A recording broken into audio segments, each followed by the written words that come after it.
is just such a great privilege for me to introduce my friend. It's so crazy for me even to say this is my friend because dude, you are this big, gregarious black dude, preacher, man. You know. But we, over the years, we've got to know each other and had some great conversations. This is Damian Boyd. And I'm excited that we're doing this interview, Damian, because I hope we can share your heart with a lot of people. Um, why don't you let's start with this. Share with where God has you right now with your family, your wife, your son.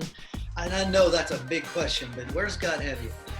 Well, we are in a bit of an interesting season as a family. My wife is 2 masters and a PhD, and she's been job hunting and searching and trying to find kind of where the work home is for her. For me, after 8 amazing years of working in the hardest corridor in the city of Atlanta, we've had to say goodbye to a church plant that we loved. In God's mercy, he did it 2 weeks before COVID stopped the world. So he is good. And so we're not crying, but at the same time, we're heartbroken because we love this community. We love these people. So we're just in a bit of an interesting time. There's COVID, there's racial tension, we're job hunting. It's one of those moments. Lately, I've been reading through Job, and let's just say I can identify with some of it. With some of it, yes. Yeah. Well, my friend, God has you in His hands. I mean, you are a talented. You know what you told me one day? You said you were multi-ethnic before multi-ethnic was cool. So you're going to be in high esteem. I think there's going to be a lot of people coming after you. I appreciated the work that you did at Vertical down in Atlanta. I got to speak there. You invited this white guy in to speak, and that was crazy. You did that. Did you guys do Vertical? How many years did you? 8 years from start to stop. Man, I'll tell you what. And that was. I mean, you were in a hard place to do that for 8 years. I mean, you have went way beyond success as far as planning churches in really, really difficult demographics. Yeah, that many people, many church plant experts said we wouldn't get to year 2. But we just kept going, and by the grace of God, we saw the city shift. We saw how people saw the church shift in the city of Atlanta. So when I walked away, and all I heard was God say, "Well done." Yeah. Because we had served well, we loved well, we preached truth, but then at the same time, we had truthful preaching and then truthful living in front of people. And when both those come together, you can actually make a difference in the city. Yeah, I mean, I heartily say amen to that because I saw you all serve your community. I saw you raise up disciples in your church. And so that sounds like the voice of God saying, way to go, well done, on to your next assignment, right? Yes, sir. So I want to lean into, as we're speaking, the George Floyd funeral is taking place in Houston. In fact, I texted you right before this and said, do you want to delay because, the funeral's on? He said, no, let's go. I mean, this is on this thing of race and race reconciliation is on a lot of people's minds. There seem to be people who know exactly what to do. And boy, there's people a lot like me that like, man, what do I do? But here's my question, because I love, Damian, you're just really good at, you look at things a little differently and bring things into light. So, I have a list of questions for you. But before I get to that, what do you think is the question that needs to be asked that nobody's asking? For me, I think it all centers around our fear. It's the what ifs. The what if our country looked more faithful to the populations? What if justice went through? What ifs are sometimes scary. I heard a friend say this, I'm scared for my sons to grow up in America because his sons are white men and he's nervous about their placement going forward. Well, Mhm.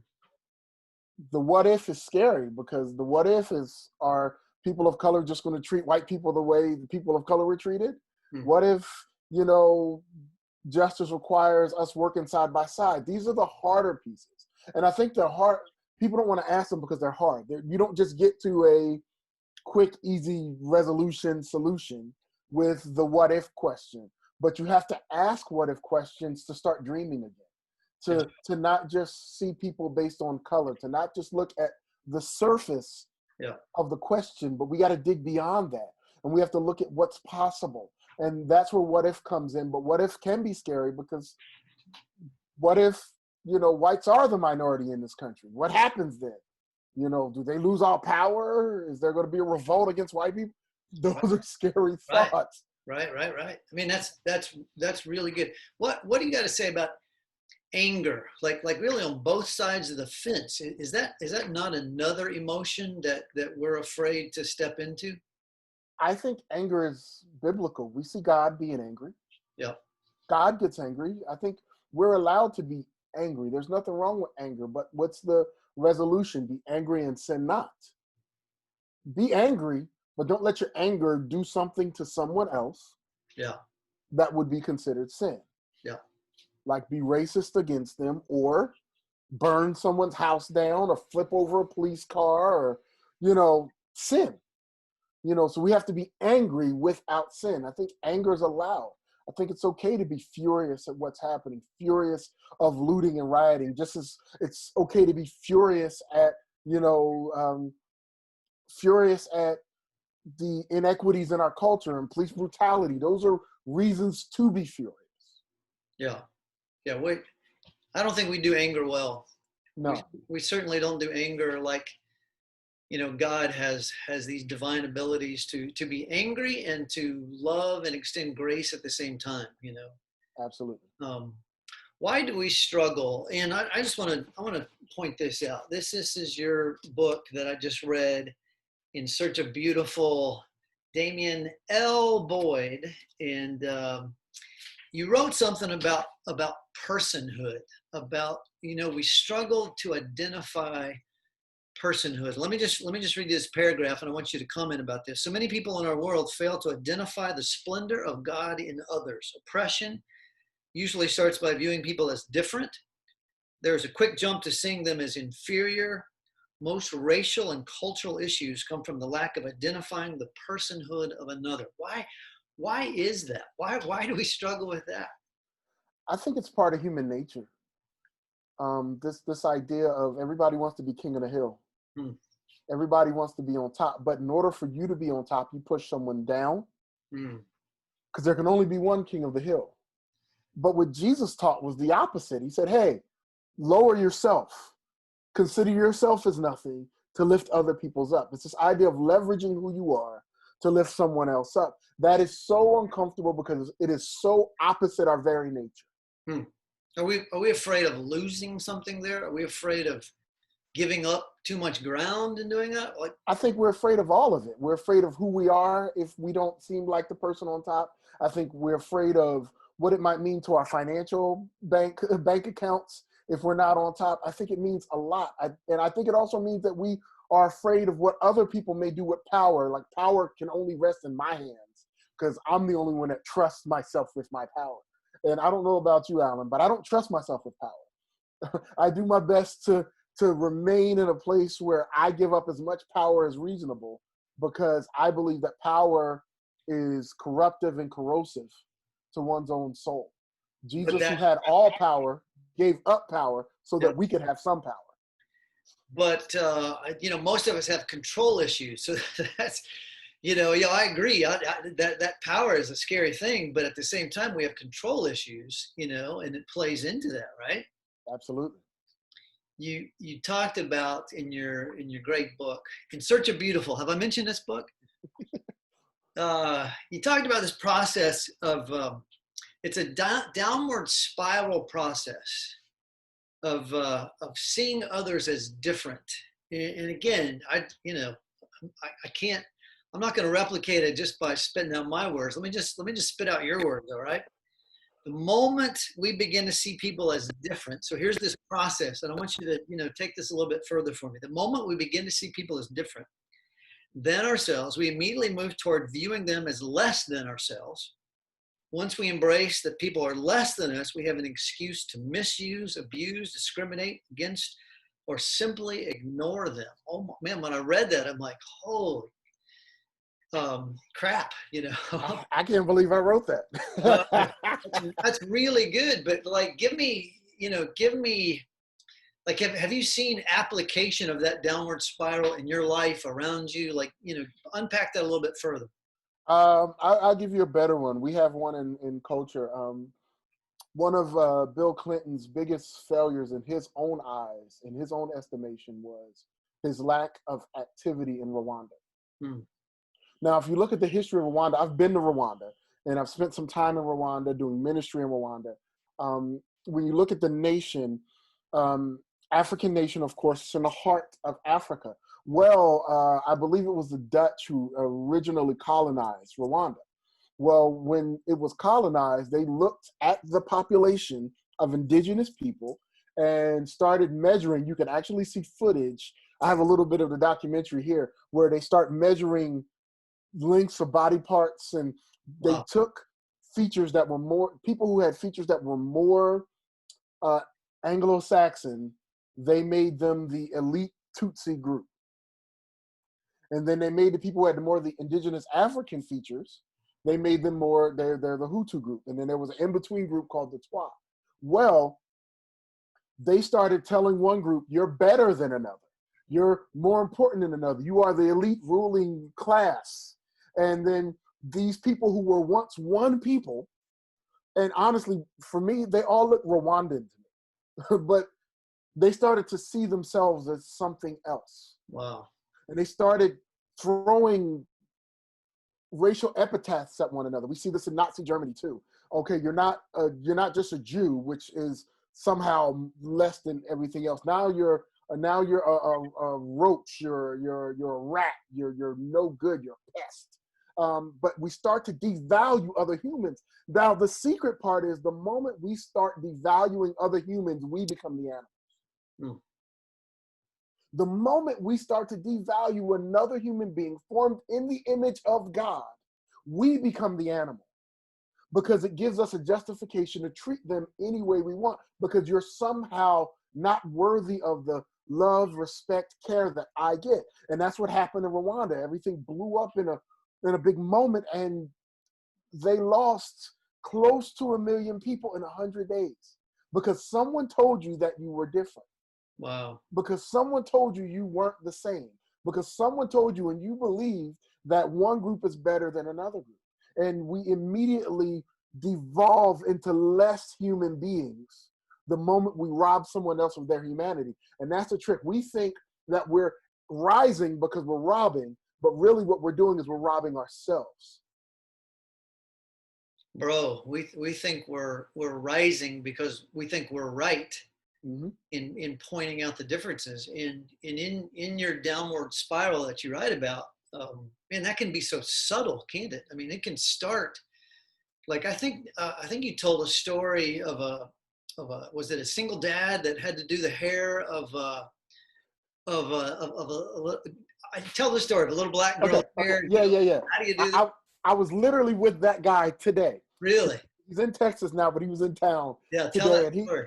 he and I were laughing about this. The way I help people understand difference in race and culture, and let me say this with a caveat. Very often, we can go sideways because we're so quick to prescribe what another culture needs to do, Yeah. rather than sit with that culture and their pain and their hurt. We want to look at the Bible and go, this is what you need, rather than identifying with people in their longings, their hurts, their needs, etc. And so this is the story that I tell to help people understand how messed up we are and how we see one another. Mm-hmm. There's a white pastor. He has his family.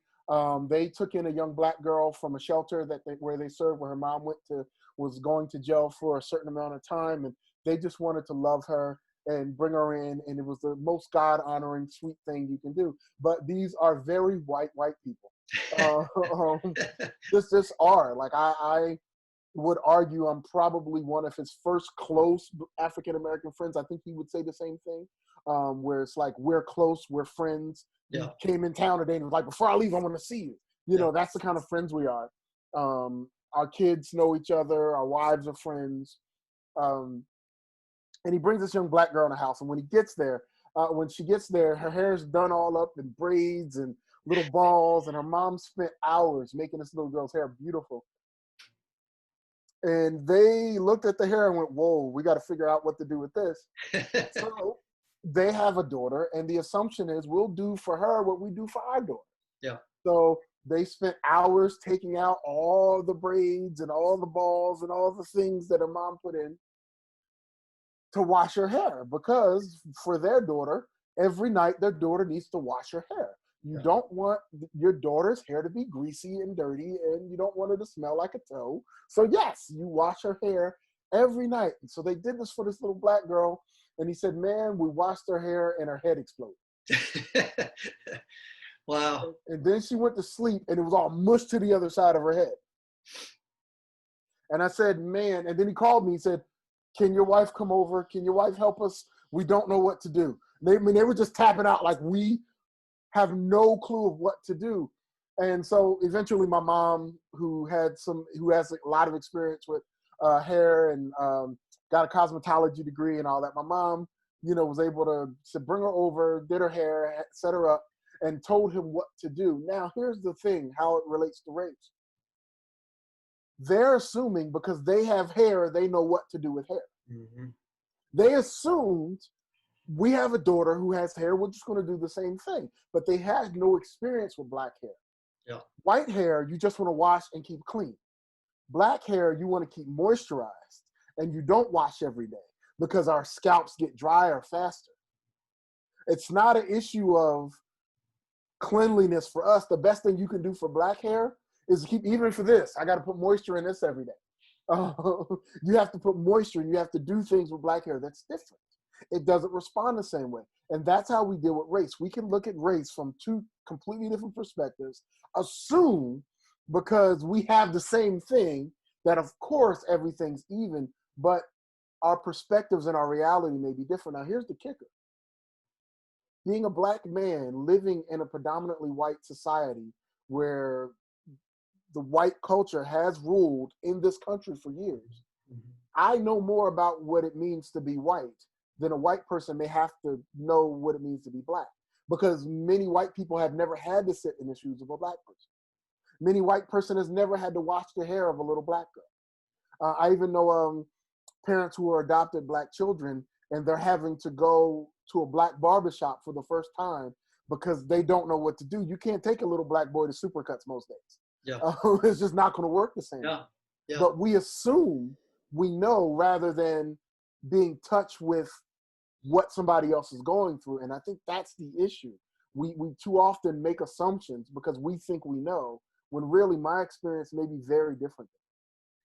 We have to grasp the differences, right? I mean, yes. In conversations like this. The differences are beautiful. Yes. The differences are awesome. Let's celebrate the differences. We're busy saying because you're different, you're not as good. You're not as okay. There's something wrong with you because you're different. Right. Rather than your difference is a beautiful difference. Yeah. You know, Damian, in my leading multi-ethnic church here in Atlanta, you know, it was just a thing of grace that God brought many races into our church. But early on, we assumed, well, because they're coming to Cumberland, they must love what we do. Well, when we started talking to people, they're like, well, actually, you know, and we had to get the differences even of church world, you know, differences in preaching, differences in teaching, differences in music, differences in all kinds of stuff, to where we said, you know, and again, this is just recognizing differences. What you do with that is a whole nother level, right? But we said, we probably should only like about 25% of our service. If we're going to be, as a white person, I should probably only like about 25%. if we want our church to be multi-ethnic and recognize there just are differences that we have to get a hold of. But you told me one day, and this is the difference that, I mean, you told me this, a couple of my other friends told me this, that when a black man is pulled over by a police officer, the difference between really what courses through your emotions and what would course through my emotions is so huge. And I don't know if a lot of, I would say especially white people, understand that. And you have relatives who are police officers, like, talk about that for just a little bit. Well, and I want to come back to the church thing because that's important. Let me deal with that in a moment. Okay. But let's start with this idea of how we're treated. I don't know many black people that haven't had bad experiences with officers. I know a lot of white people that's never had one bad experience. Yeah. You may be mad that he gave you a ticket, but you've never been called an N-word by an officer. I have one, I'm going to give two stories. I have one cousin who's an officer down in Florida, and he and I are walking together. He had just gotten paid from his job at Taco Bell. And he's happy, he has money, he's, working hard, and we're walking down the street, and he was stopped and frisked by a cop. Mm. That cop not only stopped and frisked us when we were doing nothing but literally walking down the street, but that cop also took his money. And we didn't even realize it until we got to the house. It was like, where's my money? That cop took my money. And we went to the police department to say, hey, he took the money. And it's, oh, of course, no, he would never do that. He literally stole my cousin's money because in his mind, you don't deserve this. You're a young black guy. You're probably a drug dealer. And it was overwhelming. Now, I have another cousin who's in Florida as well. I say they're cousins, but we grew up together. We're more like brothers. Our moms raised us together. Yeah. And he is one of the highest ranked officers in South Florida. He drives a Corvette. He's a former football player, was with the FBI for a little while, and now he's an officer. And he and I were talking, and he said, yeah, when I'm driving my Corvette, I am nervous that if a cop pulls me over, I won't get a chance to show my shield. Wow. Now, this is someone who is driving not far from his own home, but is afraid of another officer possibly thinking he doesn't deserve to be driving what he drives and living the kind of life he lives and doesn't give him a chance to show his shield. You see, we're in a world where black parents or white parents with black children, especially with sons, we have to tell our son how to de-escalate an officer. An officer comes up. My mom taught me to put my keys on the dash. She said you can even put them out the car. She said you can hang your hands out the car. Make sure your hands are seen. Make sure you're extra polite to that officer because we know that the biggest thing for you is to come home safe. Mm. I need you to come home. I don't need that officer thinking you're a threat. When an officer comes up to my vehicle, very often his gun is already ready to be pulled. His safety harness is already off, and he's ready for whatever I'm going to do. And I've been taught by my mom to de-escalate an officer. Now, an officer is supposed to de-escalate a situation. Right. No. That's not my case. I have to de-escalate an officer because automatically, when I get pulled over, there's a greater than higher chance he's going to be thinking I'm a threat. Yeah, I've had black friends say that they have a checklist of about 6 things they go through if they get pulled over. So what would you say, Damian? And I don't want to lose track of the differences in church, but since we're here, a lot of people are calling for police reform. Mm-hmm. What's your ideas and thoughts? I think we do need to fix the system of policing. The system of policing allows for a bad officer or a racist officer to do what was just done to George Floyd. Yeah. Now, we're saying, no, he was caught. He was caught because it was on camera. If that was not on camera, who knows what would have happened? Yeah. there's outrage because there's things on camera happening. Yeah. We're filming racism. Yes, but I think the Will Smith, the actor, said these things have always been happening. They're just happening on camera now. Yeah, yeah. But the system says to officers that, hey, we protect each other in blue. Where I was talking with an officer literally last night, where it was a connection of a African-American pastors primarily with some police chiefs.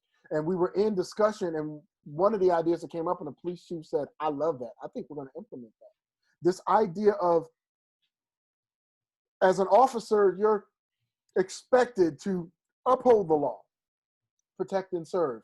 And there's a system within the police structure that says you can report on another officer. But what was recommended last night was, why isn't that required? Mm. If one officer sees another officer doing something heinous, why aren't you required? Why aren't you expected to report it? Mm. See, too often that's not an expectation.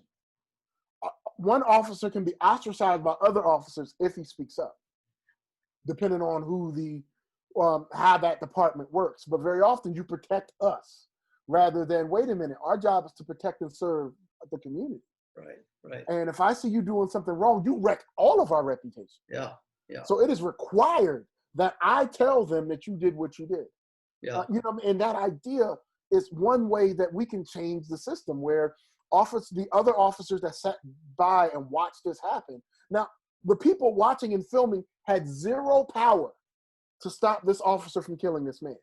If someone would have thrown a rock, if someone would have tackled the officer, they would be not only beaten, but charged to the full extent of the law, because you interfered with the officer doing his duty. Yeah, yeah. So all these people could do was watch this man die, because the other officers weren't doing anything to stop it. But some young lady had the courage to film. I mean, that, Yeah.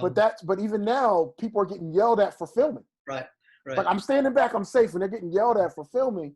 But that's part of who's policing the police. Yeah. And I mean, I'm sure you would say, because you have relatives who are good police officers. There are good police officers out there. There are amazing police officers. Yeah. People who love their communities, people who are giving their lives for the communities. Some people are calling for defunding of police departments, or, ridiculous ideas, I think, of like doing away with the police. What do you say to that? I think that's asinine. Yeah. And I think we can see that. I've seen that go sideways in the Black community, yeah. Or I've seen how that doesn't work. There was a few years ago this whole idea of stop snitching in the Black community. Snitching was always something that was done from one criminal to another. Mm. One criminal telling on another criminal of something they did that's called snitching. Well, that was then applied to the entire community, to where if someone robs my house and I know who robbed my house and I say they robbed my house, oh, you're snitching. We need to ostracize you as a community. Yeah. I'm like, no, I'm doing my civil duty by speaking up for someone who's abusing the community. Right. I think communities have always had elements of crime in them. And if we take away, now, if defunding the police means that we take funds that are going to a police, and instead of having tanks and other stuff that, okay, yeah, some places you may need one tank, but taking some of those funds and put it towards training, put it towards community police relations, putting it towards that, I'm all for that. But if it means we no longer have a police department, then you're leaving people to police themselves. Oh, man. And if that happens, I'm going to go get a handgun myself, because then there's no one to protect me but me. Right. Because there's no guarantee my neighbors are going to do it. There's no guarantee. So I think that's either side of the equation on the extreme is too far. Yeah. Letting police do whatever they want to do is too far. Having no police is too far. The sweet spot, as most times, is in the middle. Yeah. Well, Damian, friend to friend, and for anybody who's watching, as a white guy, I feel like, I want to apologize. I want to own that.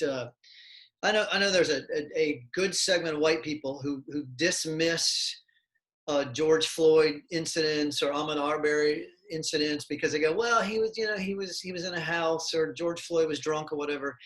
And too many, like I have a page of names. These are all Black folks that have been killed in the last several years, inequities when it comes to the police. And the other thing that struck me is, I mean, there's just too many of these, right? Too many injustices that I think the George Floyd thing has really awakened the country. But then I would also, and I think you're pointing to it, there's these little incidents. Like I was on a Zoom call with Brian Stevenson this morning, the lawyer out of Mississippi, I think, that the movie Just Mercy was filmed. And he said he was a lawyer, or he was in Atlanta, and he was sitting in his car for 10 minutes. He said, I was preparing some legal papers. I was looking at some texts. He was sitting in his car for 10 minutes. And two police officers come in, pulled him out of his car, and we're about ready to haul him down, to the jail, because he was a Black man sitting in his car and somebody had reported him. And I think those are the things that we also need to hear about. That there are inequities, small injustices, big injustices happening all over the place. And here's the reality. There is a narrative that says Black men are worse than everybody else. Yeah. So they need to be treated differently. That's not true of me. Now, are there some really, really bad Black guys out there? 100%.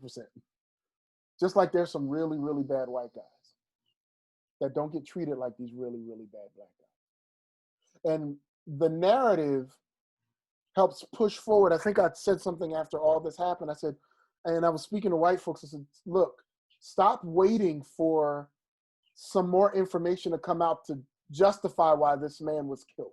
Mm-hmm. That happened with Ahmaud Arbery. Well, what did he do? He was in someone's house, and then the guy who owned the house said, I have footage of him coming in often. He's looking around at the adjustments we're making to the house. Right. There's white people that do it all day long. All day. So why would I have an issue? Don't put this on me. He didn't do anything. My house was robbed, but he didn't rob it, and I didn't report the house being robbed in the first place. But right. We're waiting for a justification for why this Black guy can be killed by other civilians. Yeah. And I was talking to a friend recently, and he was like, well, yeah, they were chasing him down. And I'm like, you were chasing someone with a gun. The moment that happens, you're the threat. Mm-hmm. And with this police officer, it doesn't matter if he had raped a woman a year before. I hate rape. It doesn't matter if he was a former murderer. If he was free and on the street, then he's a citizen that deserves respect. Yeah. And then the justice system, when it comes to him going to court, can work out what needs to happen. Yeah. But there is no justification for that happening right there in the street, because this guy decides that he wants to kill him. Yeah. And that's the difference. I'll give you, for instance, it's interesting to me that we hear about George Floyd, and then within 24 hours, Amy Cooper happens in Central Park. Amy Cooper happens. If you don't know the story, Amy Cooper was a woman in New York, had her dog off a leash in a part of the park you were supposed to have the dogs on a leash. And an African-American man, highly educated African-American man, came up, said, ma'am, could you please put your dog on a leash? That's not supposed to happen here. He said, ma'am. He was polite. He was kind. Please put your dog on a leash. There's an area over there, not this area. Please put your dog on a leash. She is offended because a Black man speaks to her. How do we know? Because she says, I'm going to call the cops on you and tell them that an African-American man is assaulting me in the park. She literally used race as a weapon. Mm-hmm. She used her position as a white woman to put this Black man in a position where now she's the victim. Yeah. And he is the assailant. Now, if he was not filming, oh my God, I don't know that anybody would have believed him. Yeah. Because she is hysterical on the call. And he's assaulting me and my dog. He's assaulting me and my dog. And he is someone who simply said, ma'am, put your dog on a leash. Yeah. That's what we see in our culture, where someone sees Black skin and assumes wrong, assumes the worst, assumes that somehow this person is different or other, not like me, something less, Yeah. something to be reported, something that I need to be rescued from. Yep. But in essence, Yep. I'm just trying to enjoy bird watching. Right. Yeah. Something different and something I don't know. Right. Like we're An automatic fearful. menace. Yeah. Yeah. But because we don't know, like we fear what we don't know. Like, I mean, dude, before I got to know you, you scared the heck out of me. Like, who's who's this big black man? You know, but you Big black. fear what you don't know. I'm so much shorter than you. But let me show you how systemically this plays out as well. This woman is an executive at a financial company. What financial opportunities do you think she gave people that look like him and look like her? Yeah. She's in a place of power. You want to talk about systemic? She's in a financial institution. If she has the decision to say, I get a good loan or you get a good loan, who's she going to give the good loan to? If we come in with the same credit, who gets the deal? Okay, look, how many African Americans do you think she hired and allowed to advance in that company? She's an executive. But that's how systems are affected by people. Systems are affected by perspective. Systems are affected by our wrong to one another, by seeing someone as less or different. Yep. That creates systems. That creates not only the people within that company or people trying to get jobs, but it also affects the kind of loans she allows to happen, the kind of opportunities that one person can affect the legal system by calling a cop without cause. That one person can affect someone's ability to make money, and they can affect someone's ability to keep money and to have loans and advantageous financial opportunities. Yep. But one person can affect all three systems in one moment. I appreciate you saying that. I think there are folks that hear systemic racism a lot. Those words, systemic racism, and like, what is that? That's a great example of an executive in a park treating somebody less because they think they're less, which has to carry over in life, and that's really, really good. Damian, I don't want us to run out of time, and I don't want to abuse your time because, man, you are expensive. But go back to the church. You know, you said okay. you wanted to say something about differences in church. So speak about that. In the church, we are currently in an environment that says, in the church, that says white is right. I was preaching at a big conference, very, very large conference, one of the largest conferences in the world. And I'm on stage, and a guy walks in the room. We now have become friends, and we're kind to one another. Right. But he walks in the room, and he hears a black guy that is preaching like a black guy preaches. I'm this way all the time. When I'm on stage, I'm animated, I'm loud. It's just who I am. I'm not trying to preach black. I'm black, and I'm preaching. Yeah. My personality comes through when I'm preaching. And he immediately goes to walk out of the room because he doesn't want to hear this. He doesn't want to see a black guy up and all animated and stuff. And he felt like the Holy Spirit told him to shut up, turn around, and sit down. Mm. And he came to me later and he told me, and he said, your session was the best session of this entire conference for me. He's like, but I have to confess that I was ready to walk out of the room when I first came. Yeah. We're in a church environment where if it doesn't look like, if it doesn't sound like, if hands are a little too animated, if people are a little too impassioned in worship, then all of a sudden, oh, that's that black church stuff. Versus maybe I have a leg up on you because my emotions are connected to my spirituality. There's a guy that wrote a whole series of books about that, Pete Scazzaro. So, but just this idea of in the white culture, we have divorced our spirituality from our emotions. Yeah. And they need to come back together. But in the black community, we've always had those connections. Those coming out of Africa, that has been a part of our experience. Yep. Our emotions and our spirituality are tied. So, but there's an understanding that if you're black, you have to almost overprove that you're theological. If you're black and your music's a little too drum and bass, maybe it's not fully kind of God honoring. Maranatha is where God is. It has to be all strings. But in the church environment, that is the case, Yeah. where, you know, you go into an environment, and what many churches are in essence saying is the best way to worship God is the way we worship God. Your way is not really good and God honoring. You have a lot of churches who have many cultures, but what they're saying is worship the white way. Mm-hmm. When you Yep. see the worshiping, when you see the preaching, when you see all, it's always leaning towards Anglo-Saxon.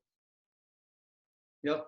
But to have, you know, you have Latinos there, okay, do you have some bongos and some, you know, Latin flair to your music? Okay, then you're not a multicultural church, really. You're a white church with multicultural people in it. You know, do you have, you know, somebody that can play the drums and a bass player that can really get down? I know some white guys that can get down. But do you have a bass player that can get down?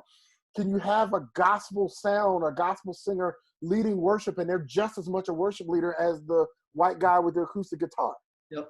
See, very often we quietly, we don't say it out loud. We don't say that our worship's better than yours. We don't say that our way of worship is the only right way, but what we say in our culture, this is how we cover it up. Well, this is just our style. Mm-hmm. Our style is a nice way to say, you're not welcome to do this. Mm-hmm. You know, and then you go up to leadership. Very often, some of the biggest white churches in America have very little black elders, senior leaders, etc. So once again, we want you to come to our thing, but we don't respect, care about, or listen to your thing. And Lord knows we don't want to incorporate your thing here because that's not really our way. Well, maybe Yep. your way is a white way, and maybe your way is wrong. Yep. We learned, I mean, it took us years to learn that. Even though we were, I would say at the time, multicolored, we had different colors people, we were not multi-ethnic because, I mean, we thought we were diverse because, look, there's white, there's black, there's brown, there's, you know, Asian, but we were asking them to bend to our church culture. And so I mean, it took us a while to figure out how do we bend to other cultures. So you're exactly right. And I think Listen, they can go a little farther. well, yeah, well, yeah, I hear you. And I love them. They're family. Yeah, yeah. You know, you are a big dog speaker. You've spoken at Exponential. You speak at CIYs. You're a church planter. You are an expert in all things multi-ethnic, and you have been doing multi-ethnic ministry for years, as you said before. It was cool, you know. But I have over 15 years of multi ethnic ministry, intentionally with speaking and helping people understand racial reconciliation. but I want to explore another side of your life here that you and I talk about a lot, and it's difficult. It's hard. How old is your son, Damian Jr.? He is almost 16. He's 15. He'll be 16 in a couple months. So some 16 plus years ago, this little guy was being born. And in your book, you talk about he had a global brain injury as he was being birthed.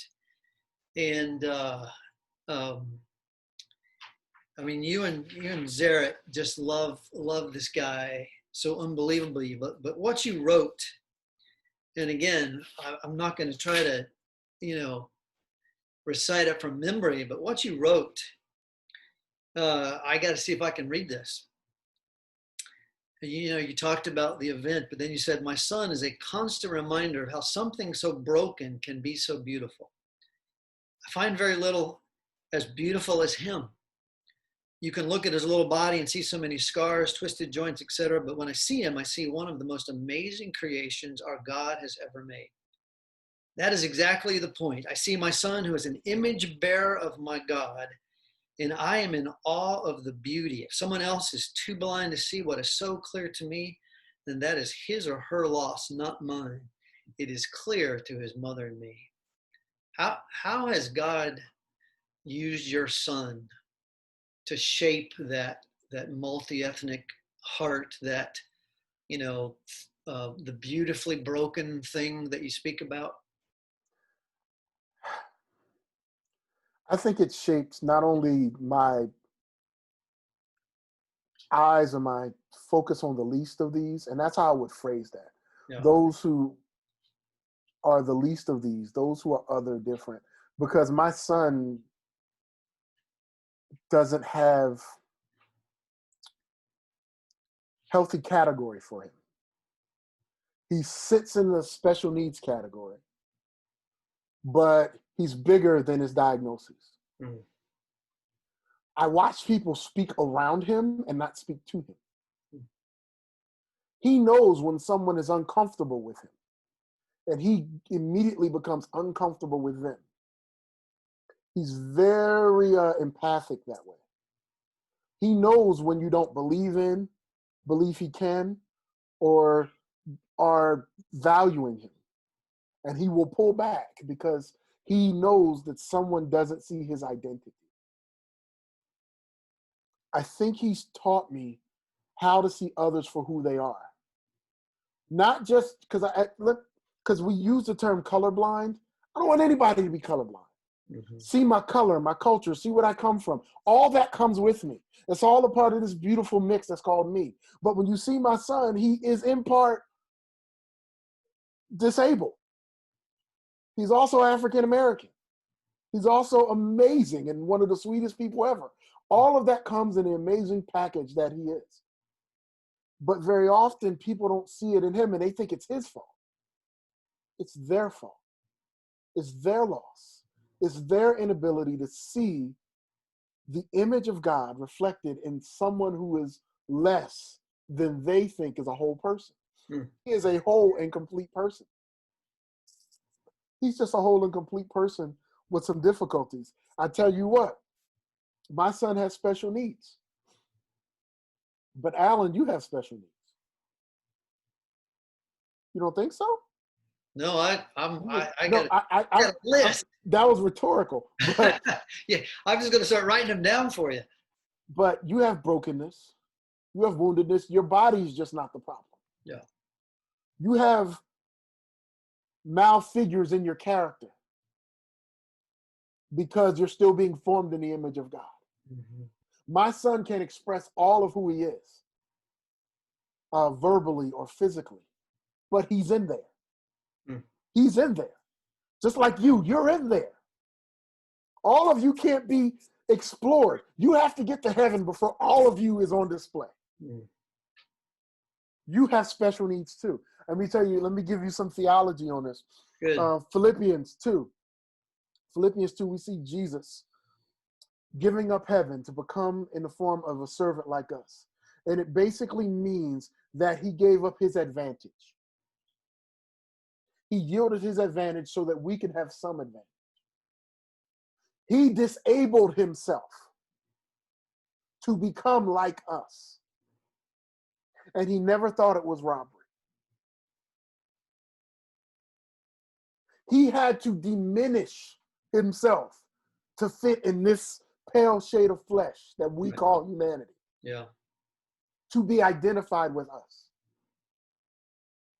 So my son is challenged and has hardship, but he is fully who God wants him to be. We pray for his healing, but if God doesn't heal one more thing about him, he won't be loved any less. Mm. He is still seen as a full follower of Jesus. He's one of the most intense worshipers you're going to find anywhere. Mm. He loves God and he loves people well. And I think we all could learn from my son. Amen. Your son has difficulty moving, difficulty speaking, but he holds the answers to the problems we've been discussing with that beautifully broken. He's an image bearer. The way he sees other people, man, oh man. But that's the secret. And even when we deal with this idea of privilege, because people feel like they've done something wrong to be privileged. Yeah. No, privilege is something you're born into. If you have opportunities because of how you were born that I don't have, that's privilege. But what did Jesus do? He leverages privilege for others. I have the privilege of using my body physically. So I use my privilege to help my son do what he needs to do, since he can't on his own. He has to be toileted, fed, He's 100% dependent. I use my physical privilege, a fully functioning body, a fully articulating mouth, to leverage it for my son's better good. That's the gospel, isn't it? Yeah. Isn't that what Jesus did for us? Yeah, And yeah. even when it comes to white people in this country, I'm saying, what is so wrong with doing that? Why is that a threat? If you have a privilege that you couldn't do anything about, but you have it, use it to leverage for other people who don't have that privilege. See, Give up that advantage. that's one of those angles, Damian, that you do, because white people struggle with this whole idea of white privilege, and you're saying, no, it's not. It's not just white privilege. It's black privilege. It's Hispanic privilege. It's whatever privilege you have. Use it for the good of somebody else. That's the gospel. So I mean that is worth the price of admission right there, buddy. I mean, that's so good. All right, now because I have to let you go, and just fast answers. All right, just real fast. This whole because I've been in too many conversations about Black Lives Matters, right? Black Lives Matter. Black Lives Matter. How do you have an angle on that? Do you want to clarify that? Because as soon as that gets said, then a white person says, well, all lives matter. And here's the thing. Let me say this out loud. I am not a card-carrying Black Lives Matter organization member. I agree with some of the tenets of that organization, but they have others I'm like, yeah, biblically I can't get down with that.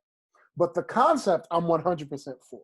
Yeah. The idea that my life as a Black man, I matter. Now somebody may say all lives matter. Well, really, do all lives matter if Black lives still don't matter? Yeah. If right. Black lives still aren't valued as the same, then really do all lives matter? Yeah. Honestly? And yeah. that's the secret. It's like, I want my life to matter to people who don't look like me, because your life should matter to me. Yeah. Because being a good neighbor means I'm supposed to treat you the way I want to be treated. So I'm not okay with you being treated any different. So if your life doesn't matter as much as mine, then I want your life to matter as much as mine. So all lives matter as long as Black lives matter too. Yes, Black lives matter too, but all lives won't matter if Black lives don't matter. Amen. Yeah. All right. Real fast. This is the rioting, helping or hurting this cause for justice, which is the gospel, right? Like you can't have the gospel without justice. So is rioting helping or hurting? Honestly, I think rioting is helping and hurting. Okay. Is it helping? It's bringing people's attention that normally wouldn't think about it if they weren't riots. Yep. As Dr. King is often misquoted, riots are the language of the oppressed, the unheard, yeah. Of the unheard. It's like, it's getting people's attention, but it's hurting because the moment I burn somebody's property that's not mine, I rob myself. I ruin myself. It wrecks my soul to do damage, to loot, to steal. That's still sin. Racism is sin, and it's sin to steal, burn, break, destroy. That wrecks my soul. So it's like I am equally as mad as what happened to George Floyd. I'm as mad as can be, but I'm also mad at the rioting.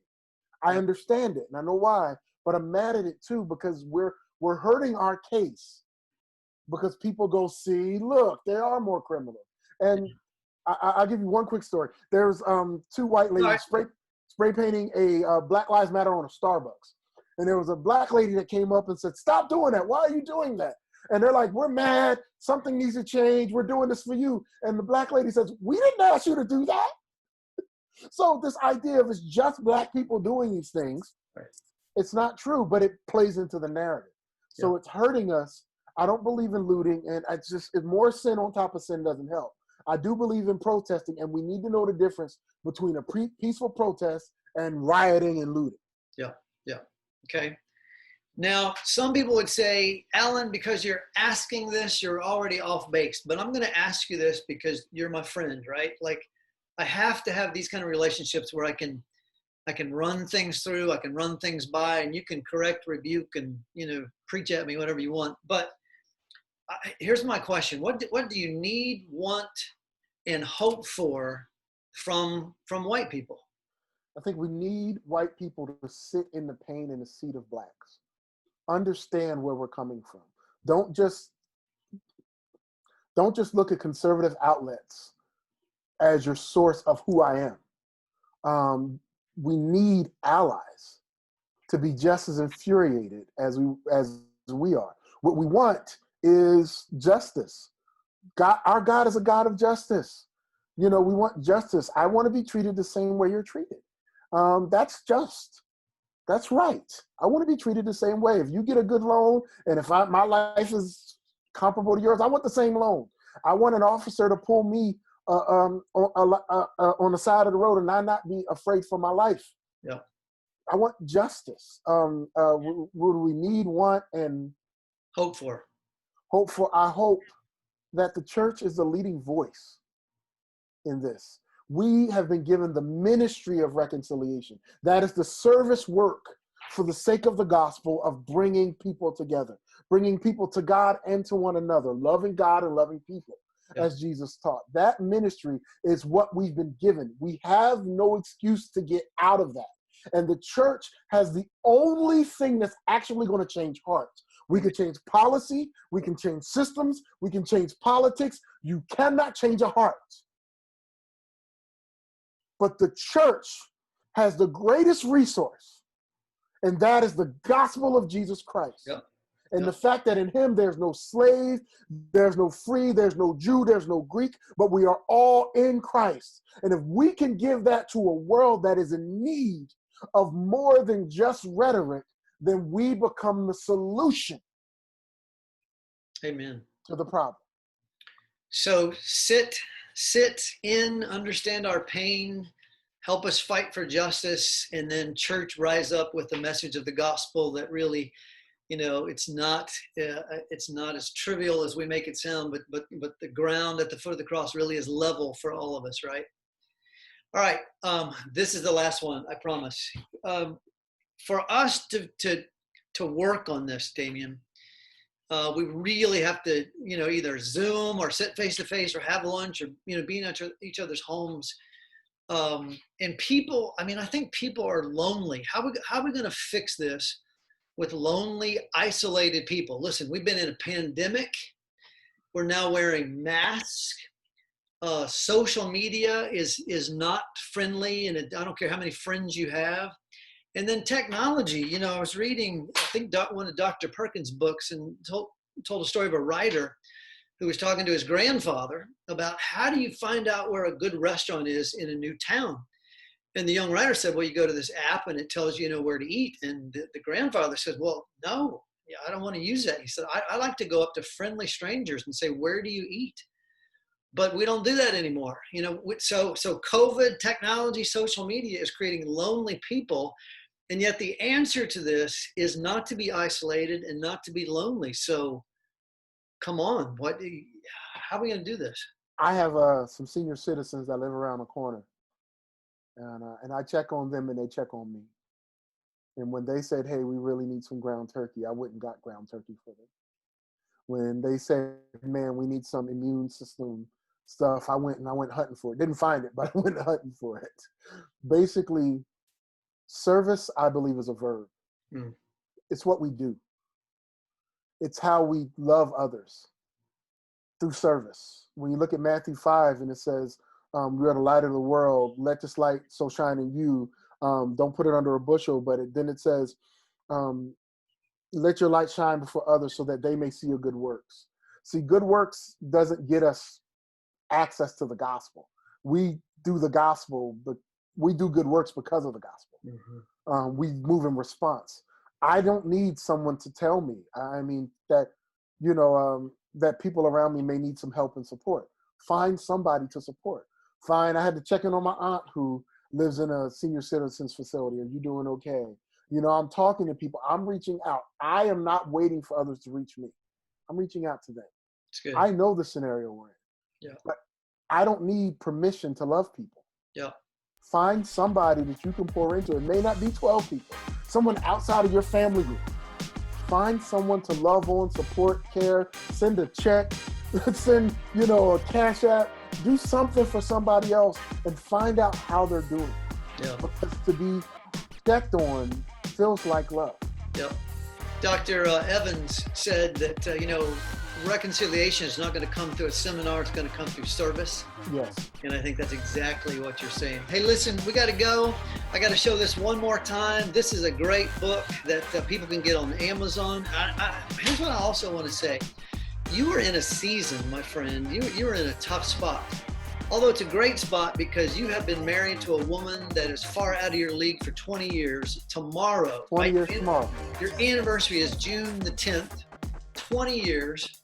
But both of you are out of work. You're looking for work. Your speaking gigs have dried up, CIY, exponential, all that stuff.